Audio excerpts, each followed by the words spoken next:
Hi friends, welcome to Telugu people spoken English channel. ఈరోజు మనం చెప్పుకునే టాపిక్ ఏంటంటే స్టేటస్ సెంటెన్సెస్ని ఫ్యూచర్లో హూ అనే దాన్ని ఉపయోగించి రాయటం ఎలానో తెలుసుకుందాం. ఇప్పుడు హూ అనేది ఉపయోగించి మనం స్టేటస్ సెంటెన్సెస్ని ఫ్యూచర్లో ఎలా రాయాలో చూద్దాం.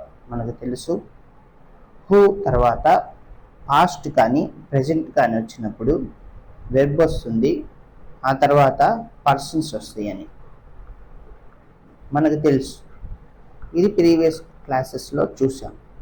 ఏ పర్సన్ వస్తే ఏ వెర్బ్ వస్తుంది, ఆ తర్వాత ఏ పర్సన్ వస్తుంది, ఆ తర్వాత అది ఏ టెన్స్లో వస్తుంది. ప్రెజెంట్ టెన్స్లో వస్తే ఏ వెర్బ్ వస్తుంది, పాస్ట్ టెన్స్లో వస్తే ఏ వెర్బ్ వస్తుంది అనేది మనం ఇంతకుముందు ప్రీవియస్ వీడియోలో చూసాం. ఇప్పుడు మనం చూసేది ఏంటిదంటే మనం ఫ్యూచర్ టెన్స్ను ఉపయోగించుకొని స్టేటస్ సెంటెన్సెస్ని హూ ఉపయోగిస్తూ రాయటం. అయితే ఇక్కడ మార్పు ఏమిటి అంటే మనం చూస్తే కనుక ప్రజెంట్ అయినా పాస్ట్ టెన్స్ అయినా స్టేటస్ సెంటెన్స్ రాసేటప్పుడు హూ తర్వాత వెర్బ్ వస్తుంది, ఆ తర్వాత పర్సన్స్ వస్తాయి. అయితే ఇక్కడ ఏమైందంటే హూ అనేది వస్తుంది, ఆ తర్వాత విల్ కానీ షెల్ కానీ వస్తుంది. విల్ ఆర్ షెల్ వస్తుంది. దీని తర్వాత ఏమొస్తుంది అంటే పర్సన్ వస్తుంది. దీని తర్వాత బీ ఫామ్ వస్తుంది. బి ఒక ఎగ్జాంపుల్ చూద్దామా.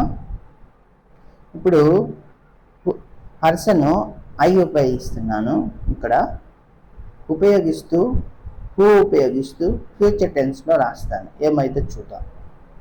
హూ రాశాను ప్లస్ విల్ కానీ షెల్ కానీ ఏదైనా రాసుకోండి. సపోజ్ విల్ రాస్తున్నాను, హూ విల్ తర్వాత ఏం రాస్తాం, ఐ రాస్తాను ఇక్కడ ఉన్నటువంటి ఫార్ములా ప్రకారం. దాని తర్వాత ఏం రాస్తాను, బి రాస్తాను. హూ విల్ ఐ బి అంటే అర్థం ఏంటిది, నేను ఎవరినై ఉండబోతున్నాను. ఫ్యూచర్ కదా, నేను ఎవరినై ఉండబోతున్నాను. ఇప్పుడు ప్రస్తుతానికి సపోజ్ నేను ఒక స్టూడెంట్ని అవ్వచ్చు. అయితే భవిష్యత్తులో నేను స్టూడెంట్గానే ఉండను కదా, ఏదో ఒక డాక్టరో ఇంజనీరో అవుతాను. అంటే ఇప్పుడు ఈ డాక్టరో ఇంజనీరో అవటం అనేది మనకు తెలియదు ఏమవుతాం అనేది. అప్పుడు నాకు నేనుగా ప్రశ్నించుకుంటున్నప్పుడు స్టూడెంట్గా ఉన్నప్పుడు హూ విల్ ఐ బి, నేను ఎవరినై ఉండబోతున్నాను భవిష్యత్తులో అన్న విధంగా మాట్లాడుకోవాలి అనుకున్నప్పుడు ఇలా హూ ఉపయోగించి రాసుకోవచ్చు. ఇది కేవలం ఇక్కడ ఫస్ట్ పర్సన్ సింగులర్ని ప్లేస్ చేసాం. అదే ఇదే దగ్గర ఇక్కడ ఫస్ట్ పర్సన్ సింగులర్ ప్లేస్ చేసిన, ప్లూరల్ ప్లేస్ చేసిన, లేకపోతే second person singular plural place చేసిన, ఆ తర్వాత థర్డ్ పర్సన్ మరి సింగులర్ అయినా ప్లూరల్ అయినా చేసిన అన్నిటికీ ఇదే ఫార్ములా వర్తిస్తుంది. అయితే పర్సన్స్ మారుతూ ఉన్నప్పుడు ఇక్కడ పర్సన్స్ మారుతూ ఉన్నప్పుడు దాని అర్థం మారిద్ది, అంతే చెప్తే అన్నిటికీ ఇదే ఫార్ములా ఉపయోగిస్తాం. చూద్దాం మరి. హూ విల్ ఐ బి అంతవరకు మనం చూసాము.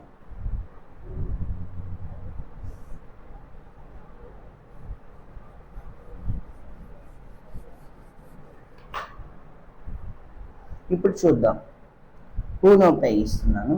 హూ ఇందాక ఫస్ట్ పర్సన్ సింగులర్ ఉపయోగించాను, ఇది ఫస్ట్ పర్సన్ ప్లూరల్ ఉపయోగిస్తున్నాను. ప్లూరల్ ఏంటిది, first person plural we. Who will తర్వాత ఏమొస్తుంది, వి వస్తుంది. Who will we be. Okay, ఇక్కడ విల్ అయినా పెట్టుకోండి, షెల్ అయినా పెట్టుకోండి, ఏదైనా ప్లేస్ చేసుకోండి. Who will we be or we shall we be. తర్వాత చెప్తాను, విల్కి షెల్కి తేడా ఉంటుంది, అది తర్వాత చూద్దాం. ప్రస్తుతానికైతే ఎలా రాయాలో నేర్చుకుంది. తర్వాత ఇక్కడ ఫస్ట్ పర్సన్ ప్లూరల్ అయిపోయింది. నెక్స్ట్ సెకండ్ పర్సన్ సింగులర్ అయినా ప్లూరల్ అయినా మనకి వచ్చేది ఏంటంటే విల్ ఆర్ షెల్, ఏదైనా విల్ ఆర్ షెల్. తర్వాత ఏం రాస్తాం? యు రాస్తాం, ఆ తర్వాత బి రాస్తాం. Who will you be or who shall you be అంటే ఏంటి? నీవు భవిష్యత్తులో ఎవరై ఉండబోతున్నావు, ఏమై కాదు ఎవరై ఉండబోతున్నావు. ఇక్కడ కూడా who will or shall we be అని ఉపయోగిస్తే భవిష్యత్తులో మేము ఎవరమై ఉండబోతున్నాము అని అర్థం వచ్చింది. ఇది యు అనేది సింగులర్ అయినా ప్లూరల్ అయినా ఉపయోగించుకోవచ్చు ఇదే సెంటెన్సెస్ని. తర్వాత ఇంకొకటి ఏంటంటే థర్డ్ పర్సన్ సింగులర్, హూ రాస్తాము, తర్వాత విల్ ఆర్ షెల్ రాస్తాము,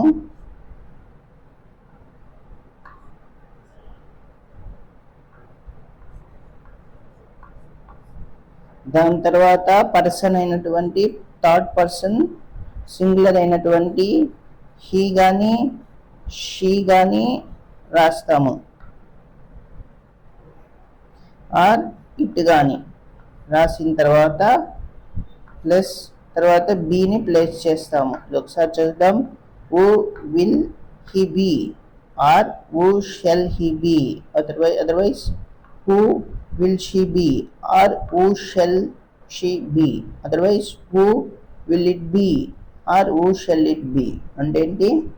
ఇది అతడు ఎవరై ఉండబోతున్నారు భవిష్యత్తులో, ఆమె ఎవరై ఉండబోతుంది, అది ఎవరై ఉండబోతుంది, హూ విల్ ఇట్ బి. యాక్చువల్గా ఇక్కడ ఏంటంటే ఇట్ అనేది మనం పర్సన్స్ కాదు, యాక్చువల్గా ఇక్కడ ఆబ్జెక్ట్స్కి ఉపయోగిస్తాం. అది అనేటట్లు తెలుగులో వచ్చేసరికి అది ఏమై ఉండబోతుంది అన్నట్టుగా మాట్లాడతారు, అలా అయినా మాట్లాడవచ్చు. మోస్ట్లీ ఇట్ అనేది వచ్చినప్పుడు మనం అది ఎవరై ఉండబోతుంది అన్నట్టుగా మాట్లాడాం, అది ఏమై ఉండబోతుంది అన్నట్టుగా మాట్లాడతాం, అది గమనించుకోవాలి.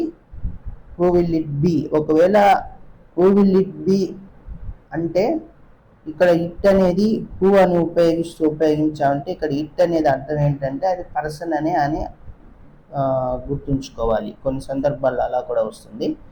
సో ఇప్పుడు థర్డ్ పర్సన్ ప్లూరల్ హూ రాశాను.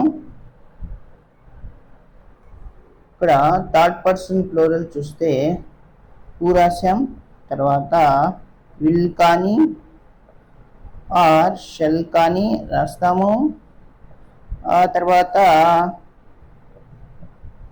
దే రాస్తాను, ఆ తర్వాత బి ఫామ్ వస్తుంది, be. Who will they be, వారు ఎవరై ఉండబోతున్నారు. హూ షెల్ దే బి, వారు ఎవరై ఉండబోతున్నారు. ఓకే ఫ్రెండ్స్, మీరు ఈ వీడియోస్ చూసి లైక్ చేయండి, షేర్ చేయండి మరియు సబ్స్క్రైబ్ చేయండి. మీ ఫ్రెండ్స్ కూడా ఎవరైతే ఇంగ్లీష్ నేర్చుకోవాలనుకుంటున్నారో వాళ్ళకు కూడా ఈ వీడియోస్ యొక్క ఉపయోగాన్ని తెలియజేస్తూ వాళ్ళు కూడా ఇంగ్లీష్ నేర్చుకోవాలనుకుంటే వాళ్ళకు కూడా షేర్ చేయండి. Thank you.